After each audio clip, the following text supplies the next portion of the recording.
Hey guys, so I'm here with a little bit of a different video. So recently I bought a CarPlay retrofit kit off of Amazon from a company called Carlinkit, based out of China. And it allowed me to actually go from the standard Audi interface, as you can see here, to actually upgrading to complete CarPlay, navigation, Apple Music, iMessages, phone, all those apps on the standard Audi screen. So the screen in the 2016 A3, it pops up and in and out. So when you shut the car off, you hit this button here, it actually pops down. You can hit it again, pops back up. So what I was originally doing was using the magnetic clip in between the two vents that you can see there. And then I decided, might as well just switch over completely to CarPlay. It's a lot easier, a lot better when you're trying to just drive. So we have Google Maps here. You can go through music, phone, we can go Waze, Apple Maps, messages. It's all here. We go into the Audi interface. So it's actually built, the Carlinkit kit, for CarPlay, Android Play. You can actually AirPlay to it, so you can just screen mirror, HDMI in, so you can put another device in. And what's really nice is it uses all the functional buttons from Audi. So back button works, scroll wheel works, volume, fast forward, all that is perfect. It's also both wireless and wired. So right now I'm using it with a lightning cable, so it's just wired, but it also works wirelessly. So if we go to maps, it's super simple. It's really reactive, as you can see as I'm going through here. So everything is really quick, really responsive, and it uses, again, all of the Audi interfaces. So when I hit the back button here, you go back to your basic CarPlay screen to show all your CarPlay apps, which is super nice. It utilizes everything. You put the car in reverse, the backup camera pops up. So all of the standard functionality still works. And to actually get in and out of the system, it's just to hold the navigation button down until the screen populates with the CarPlay screen, which is awesome. And to actually install the kit is pretty simple, I would say. So you have to remove the glove box, which requires you to take out around 8 bolts. And then once you remove the glove box, that is where the media interface sits. So the media interface, the CD player, SD card, all sits within here. So there you can see it. So that pops out. I actually bought off of Amazon a couple of tools that are meant for Audi media interfaces. They're like a couple keys. You just take them out, and it makes it a whole lot easier to actually pop that out and then be able to access it. Just to explain how I actually installed it, after taking the glove box out, after taking that media interface out, you have a couple plugs. So you have your main harness connector to the media interface. It's probably around like 30 some odd pins, 40 pins.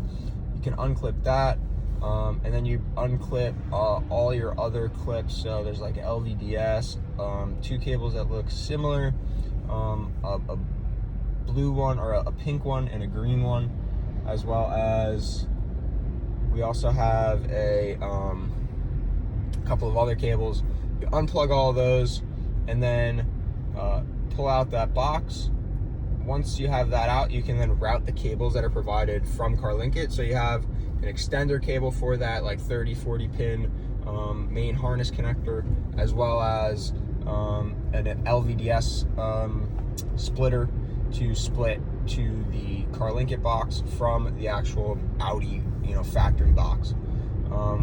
Once you have both of those installed, then there's also the Wi-Fi antenna / Bluetooth antenna that gets connected to the box, as well as the USB interface. So actually where the box is mounted is actually right behind the climate control. So it's actually behind the glove box. There's a decent amount of space behind the actual climate control unit.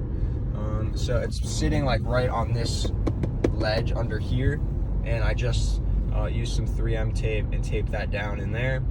And then all of my wires are actually routed from behind the glove box along sort of the ridge between where the glove box meets that center console, and you actually really can't see anything. So as you can see, that's where that's where my USB plug is. It's coming out from the bottom of the glove box area, and then it's being routed sort of along the edge of there. So in that gap, that's where the wire is, and that's also where my wireless interface is coming from. And so the wire is getting routed along that, and then it's mounted actually under there. So that's the antenna right above the 12-volt outlet. So wireless works great. Wired mode works well. Also, I would say the only lack for wireless is sometimes you'll get some breakup when you're listening to music. When you're just going through looking at maps, there's really no issue with maps. The screen stays perfectly crisp. You get it. The updates always are coming through. The only issue I see is sometimes you'll lose connectivity when playing music. So that could be a drawback to some people, which is why I've been using the actual USB port rather than wireless recently. I'll probably go back to using wireless. It's getting used to it, familiar to it, so that the breakups don't really bother me. The other aspect of it is that it uses your aux connection. So it's not actually connected to the aux cable. It's just using the aux output for the sound for the CarPlay. So as you can see in here, all I have connected to the Audi AMI, audio media interface connector is just the aux, but it's not actually connected to anything. It's just there so that we can get the aux connection to be read out on the Audi media interface, so that we can actually use that aux port, have the option to use aux to output sound. We can also use, Hey Siri, all of that. I don't have Hey Siri turned on my phone, but if I use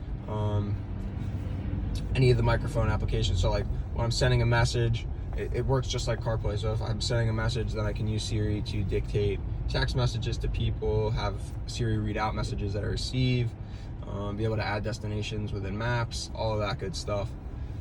One of the other things I did notice is that when connected to Wi-Fi, you can actually see the battery percentage of your phone, whereas connected to the lightning cable, that doesn't get displayed. So that'll get displayed under the LTE symbol normally, but when connected through the lightning cable, you don't actually get that. It also charges while it's connected, which is really nice. Also, if your car doesn't have factory installed backup camera, there is a connection to install, your own non-factory wireless non-factory backup camera. So that has your video in for both a front and rear camera, as well as any ground power connectors that you would need. All would just run to the Carlinkit box itself, and then you would have CarPlay and a backup camera, which is really, really nice. I did not have a backup camera in my old car, and I really, really enjoyed it in this one. I think that being able to upgrade to the CarPlay system has been really nice. When I first was looking for a car, I thought I really wanted CarPlay, and to be able to get it was around $250 on Amazon. It was marked down from $300 with a coupon down to $200 or $250, which was awesome. Got that for the holidays. So now going from a 2016 model, which CarPlay for the most case with certain brands like Audi didn't come out to cars until 2017. So being right on that fringe, being able to update to CarPlay, being able to add that to this vehicle just makes it feel a little bit newer, bringing a little bit of that newer technology to a slightly older vehicle from 2016 has been awesome. So this has been one of the cooler upgrades that I've done outside of just some of the PCs and other videos that I made before. So if you want to see some other content, maybe some tech when it comes to cars, other sort of areas of tech outside of just the PC space, let me know in the comments below. If you haven't already, please subscribe to the channel. I'm gonna have some other interesting videos coming both PC related, car related, some other things outside of typical content. So definitely subscribe, turn on notifications if you don't have those on, so you can see when we're posting on some new videos, and be sure to like the video.